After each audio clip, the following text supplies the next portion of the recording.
How to create Amazon account. Hello everyone, welcome back to our channel. This is Lisa from Create, Login and Delete. Now let's get started. Firstly, make sure you have already downloaded Amazon app in your device. If not, you can launch your App Store or Play Store, search for the app Amazon and install it. Once completion of its download process, launch the app, you will land to the home page. Now over here you will find this option of Sign In. Click on it. Go ahead and click on this option of Create an Account. Now you have to fill this to create your Amazon account. Firstly, type in your first name and last name. Then type in your mobile number or email address.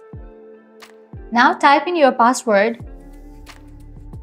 After you fill this, click on the option of Verify email address.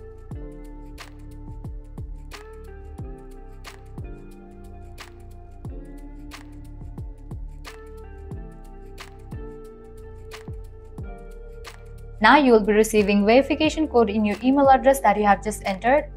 You can close this, launch your mail app and check. So here you can see that Amazon has sent me the mail. You'll also receive similar kind of mail. Open this mail. So here's the code, you can copy it. Once you copy the code, you can close this, launch your Amazon app, paste that code over here. After you type in the code, click on Verify. Now you can go ahead and type in your phone number over here and then click on Add Number. And just with that, your account will be created. So this way you can easily create your Amazon account. This was really simple and quick process. At the end, if you guys find this video helpful, don't forget to like, share and subscribe to our channel. Thank you.